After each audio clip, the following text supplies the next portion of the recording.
Hello, my name is Caleb, and I am a fucking crazy person.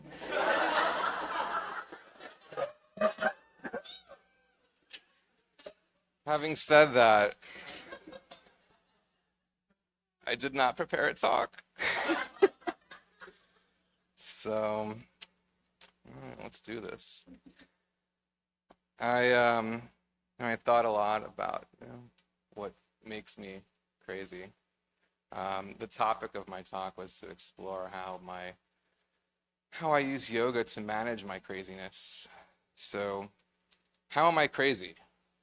I um I guess at the core of my programming is my rebellious inner child. On top of that, I was blessed with an abundance of passion and an obsessive, overactive, analytical mind.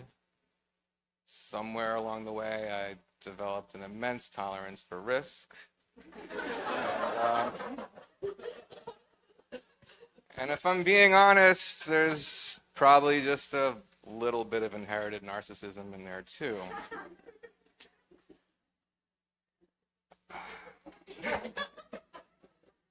Um, I could tell you that, I was born into a, violently abusive home, and growing up in New York City, it always kind of felt like one had to be crazy to survive here. And I spent, the bulk of my life hardening myself and, creating this armor that I thought I needed to protect myself, mostly made out of cynicism and anger, to prepare myself for the path I was about to go down. So, um, anyway, I started dealing drugs when I was 14, and I dropped out of high school shortly after. And I got thrown out of my home shortly after that.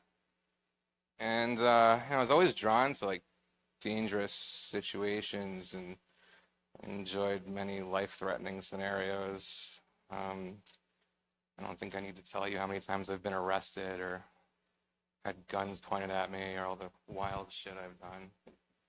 Do a 200-hour training on that.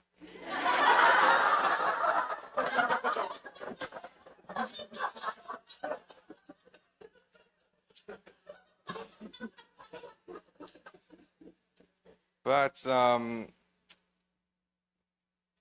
also had a weird part of my life where I made a living hustling card games. And anyway, I eventually, when I was done being a criminal, you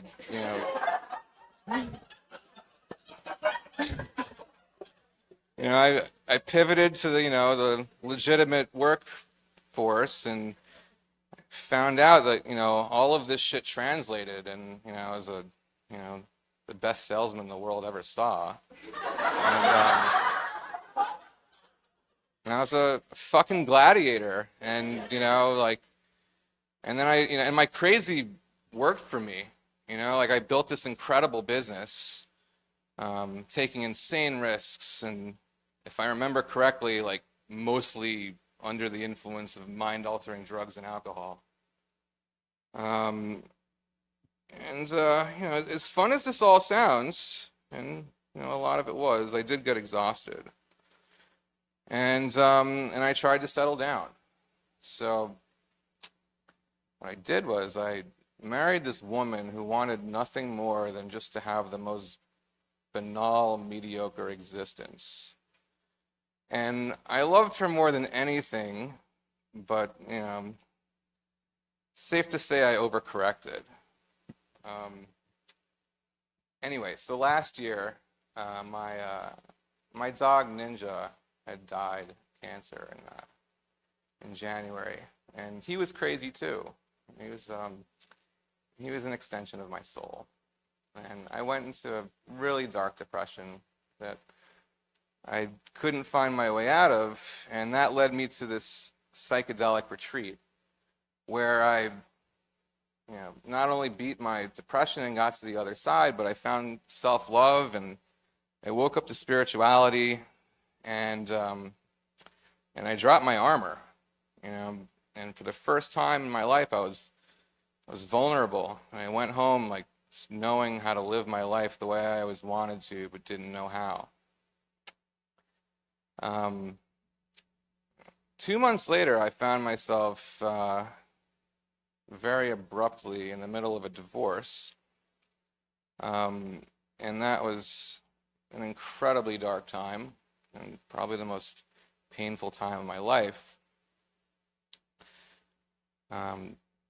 Dostoevsky had written, "The darker the night, the brighter the stars. The deeper the grief, the closer is God." And that's when I found yoga. Unbeknownst to me at the time, the definition of yoga is union with the divine. So anyway, I've been living next door to Three Jewels for 5 years, and I never really gave this place much of a thought. But I was so desperate, and I walked in here and asked them to, teach me yoga. And so I came to a class and started coming every day, and it was really just to do some exercise and escape my head for an hour, which I did. But something started happening, and it was probably my 6th or 7th class where I became familiar with the Tibetan proverb "Lunsem Jukpa Chipa," which means the winds and the thoughts ride together. So no one knew better than me that it is impossible to change your thoughts or how you feel about them. But with meditation and breathing and asana poses, you can move the prana, the energy in your body around, you can redirect your thoughts. There's a lot more to it than that, but that's basically how that works.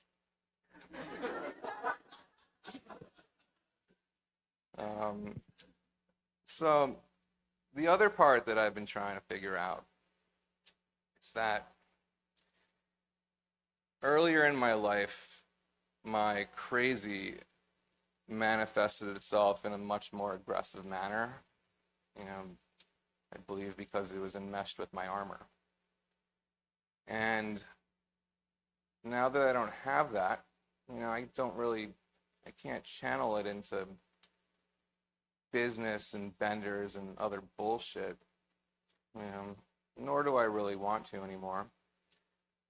So now my crazy is more taking the shape of, vulnerability and love and passion. So it's like,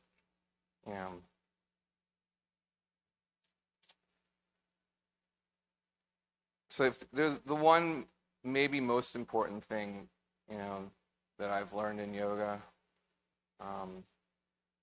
is that we are creating our experience of this world.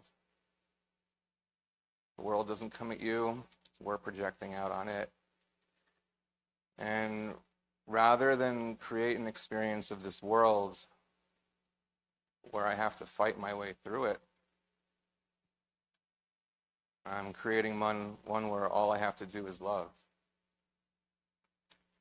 A world where it's safe to be crazy for me and everyone else.